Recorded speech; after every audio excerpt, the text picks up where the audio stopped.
Ô, gente, o pessoal tá pedindo pra gente falar do assunto, né?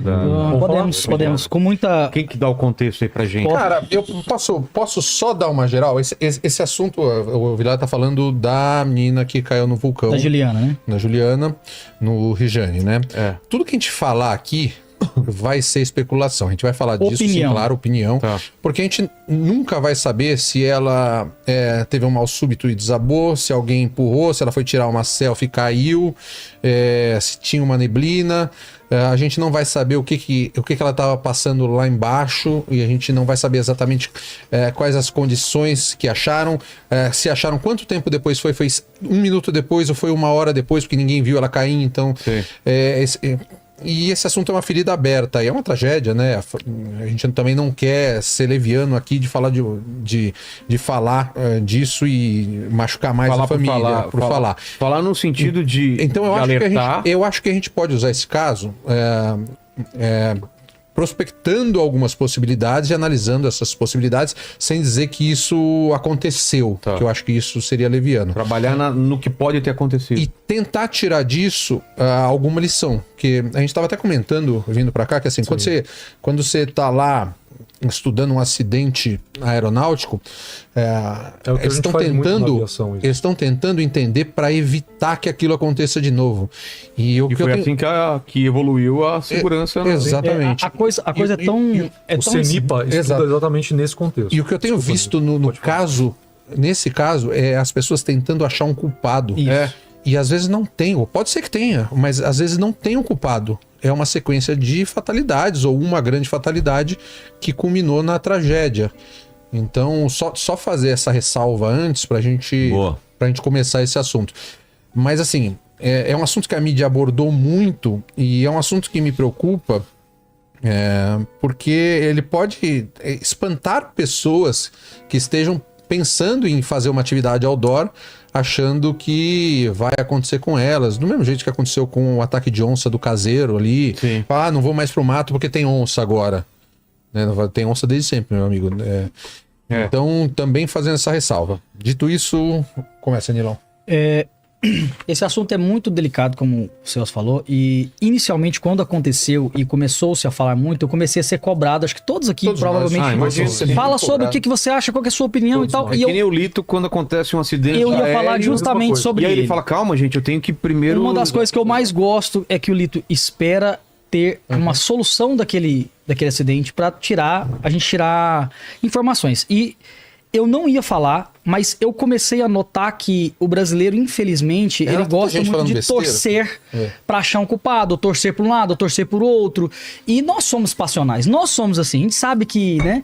Só que quando a gente, entre muitas aspas, especialista de uma área, a gente consegue ter certas noções que o público em geral não sabe. Por exemplo, o Luciano tem coisas que ele sabe, questão de aviação, que eu não faço a menor ideia. E assim, é comum nesse tipo de caso. A gente tá aprendendo todo dia com o nosso grupo ali, trocando informações. Exatamente.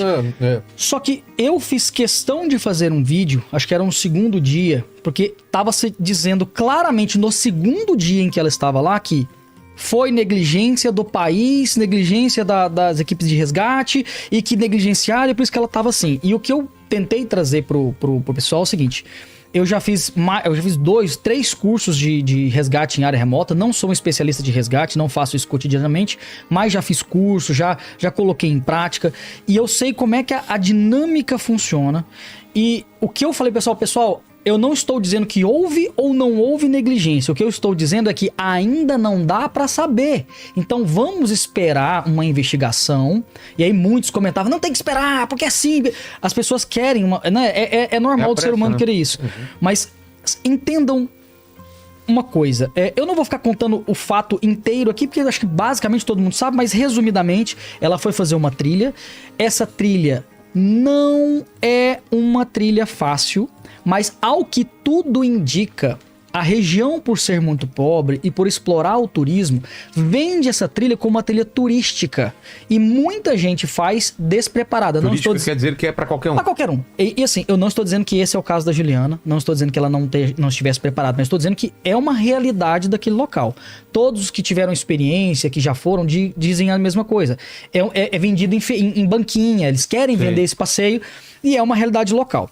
Então, a primeira lição que a gente talvez tem que tirar daí é a gente estudar aquilo que a gente tem vontade de fazer. Se eu quero fazer uma atividade radical ou de aventura, eu preciso estudar aquele local, eu preciso estudar a atividade que vai ser feita e saber se eu estou preparado para aquilo, tá? Não estou dizendo, mais uma vez, deixa muito claro, não estou dizendo que ela seja o caso dela, mas é importante a gente deixar isso claro.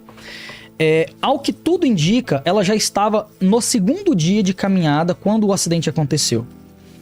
Se ela demorou 2 dias para chegar até lá, entenda que uma equipe de resgate bem treinado, vamos dizer que faz na metade do tempo, ela demora 1 dia para chegar. Então, olha como é que a coisa já começou a ficar mais complexa, do tipo, vamos tirar da cabeça que aconteceu um acidente, aperta um botão, aparece um helicóptero. Isso não é vida real.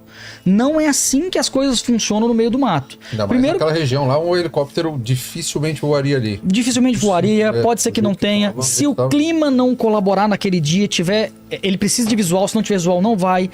O terreno é extremamente arenoso, solto, é pedra pomes, é poeira. O helicóptero poderia levantar a fuligem o suficiente para derrubar o helicóptero ou até para causar um acidente mais grave com a vítima. Então tudo isso tem que ser analisado. E quando você entende que ela precisa de um resgate, você precisa comunicar aos resgatistas. Tem sinal de celular que pega lá em cima? Se não tem, a pessoa tem que descer. Então ó, já vai acrescentando tempo aí, né? Teve o tempo de descobrir. Primeiro que, ao que tudo indica também, ela foi deixada sozinha para descansar pelo guia. Ainda eu não entendi direito. O pai dela disse que o guia saiu para fumar. Outras pessoas dizem que o guia foi levar o restante das pessoas até o final para ver o pôr do sol. O nascer do sol, desculpe. E ela ficou sozinha. O que importa é, para mim, se houve alguma negligência e se essas informações forem corretas, a negligência, para mim, está nesse ponto. Eu, como uma pessoa que já guiei pessoas em aventura, eu já fui diretor de clube de desbravadores, ou seja, eu levava para aventura crianças de 10 a 15 anos. Não tem uma responsabilidade mais complexa do que essa, você ter 50 adolescentes sob sua supervisão. E assim, regra número 1 de atividades outdoor: ninguém faz nada, nem o número 2 sozinho. Não faz. Então, para mim, se houve mais uma vez, eu não sei, eu espero que a gente tenha uma solução desse caso, a gente sabe exatamente o que aconteceu, mas o que tudo indica, se deixaram ela sozinha, pra mim foi a grande negligência. A partir daí, quando as pessoas dizem que o resgate foi negligente, o país foi negligente, tudo isso precisa de uma investigação muito maior. Mas entendam, gente, existe um prazo pra ir. Uma coisa que eu fiz no vídeo, expliquei para as pessoas e recebi uma enxurrada de comentários do tipo: mas fizeram imagem dela com um drone. Bastava pegar o drone, colocar água, comida, uma manta aluminizada e levar até ela. E aí, eu no outro dia peguei e fiz um vídeo curto, mas aproveitei para fazer, para mostrar para as pessoas. Eu tenho um drone. Muito parecido com o drone que filmou ela, que tem imagens desse drone. Não levanta nem qualquer. Eu peguei uma garrafinha de 200 ml de água, amarrei, não saiu do chão. Eu diminui para 100 ml de água, ele não saiu do chão. Drones de turismo, drones para filmagem, são câmeras com asa. Ela só voa com a câmera. Se você acrescentar peso, não voa. Aí, mais um argumento de muitas pessoas. Mas era só utilizar um drone agrícola. Primeiro, um drone agrícola precisa de um carro para carregar. Como tem gente esperta, né? O drone agrícola... o cara lá? Fácil. 2 dias para chegar ao K-pop 16. Então, um drone agrícola sim conseguiria, mas ele não tem autonomia para chegar naquele local. Ele precisa ser carregado nas costas. Imagina carregar um trambolho de quilos e mais quilos até lá em cima. E aí você pilotar isso, ele ter autonomia. Então, não é simples, gente. Olha, a minha missão no meu canal é fazer você que está assistindo ter vontade de ir pro mato. É essa a minha missão. Mas a minha missão também é deixar muito claro: você precisa ser responsável por você e entender que em certas ocasiões não haverá resgate ou não chegará a tempo. E isso faz parte do risco da atividade. Quando alguém resolve fazer o Everest, ele tem que entender que quase 20% das pessoas que tentaram não voltaram. E se ele faz, ele sabe que está correndo esse risco. A minha dúvida, que eu até colocaria aí se alguém souber, é se as pessoas que fazem esse Monte Rinjani, se elas são informadas pelas autoridades ou pelos guias, qual é o índice de acidente que lá acontece. Porque pelo que veio à tona, muitos acidentes aconteceram naquele local. Cara, eu acredito que não são, mas também é especulação, mas assim, Existe uma nomenclatura que ela é muito complexa. Você fala assim, essa trilha, ela é considerada ela é uma montanha ali. Para um montanhista, ela é considerada, vamos chutar aí, de dificuldade média. Intermediária. A gente pode falar isso do Rio de Janeiro? Pode. Acho que sim. Para um cara que está acostumado a escalar uma montanha um Everest de 8K. Para um Pedro Hawk seria até uma trilha básica. Uma Karina, para um Nick Levy, que seria uma trilha básica. Então isso também é uma nomenclatura subjetiva. Aí você joga essa nomenclatura para a língua deles e tenta traduzir essa nomenclatura, já vai ter um gap aí de informações. Então, isso é muito complexo. Isso é muito complexo.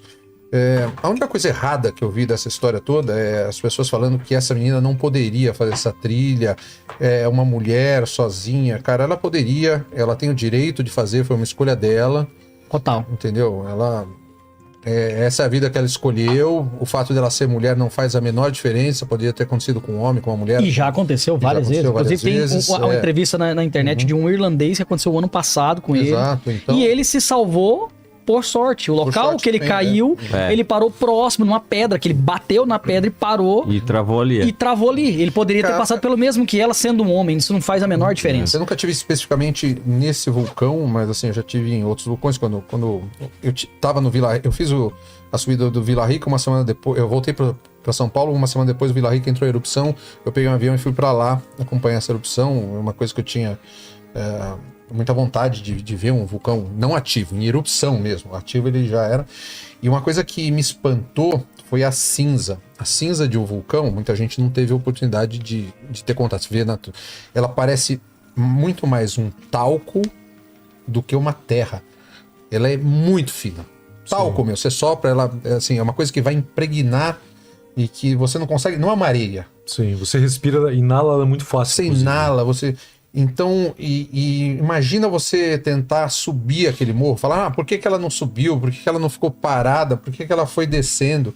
É uma sequência de coisas muito complexas. Inclusive apareceu recentemente, pelo menos eu vi, uma imagem, né? O pai estava falando que o guia, quando notou, no desespero, alguém apareceu, surgiu com uma corda, e ele resolveu amarrar a corda na cintura, o pessoal segurar e ele descer sem ancoragem nenhuma. Então, eu entendo o desespero, eu entendo que qualquer ação para salvar uma vida é importante, mas a primeira regra de resgate, seja ela em área remota, seja ela numa rodovia, a primeira regra é, em primeiro lugar, a segurança da equipe. Em primeiro lugar. Então, quando as pessoas falam, era só a equipe, era só não, calma. Existem regras que eles precisam seguir. Protocolo. E a primeira regra é, cheguei no local que preciso resgatar. O clima, naquele momento, o tempo ali, né? Clima, tempo, tá colocando em risco a equipe, você para as buscas. Infelizmente, essa é a regra. Não adianta eu salvar uma vida e perder 8, 10, 15, 20, 30, porque uma equipe de resgate, se você olhar o vídeo de quando eles conseguirem realmente tirar o corpo, tem no mínimo 30 a 50 pessoas envolvidas naquele resgate, não é apenas uma pessoa. Então, infelizmente, você precisa entender que na vida você tem uma pessoa que está em risco, não adianta eu colocar outras em risco para tentar salvar ela. Isso é heroísmo, mas é um heroísmo que não se faz.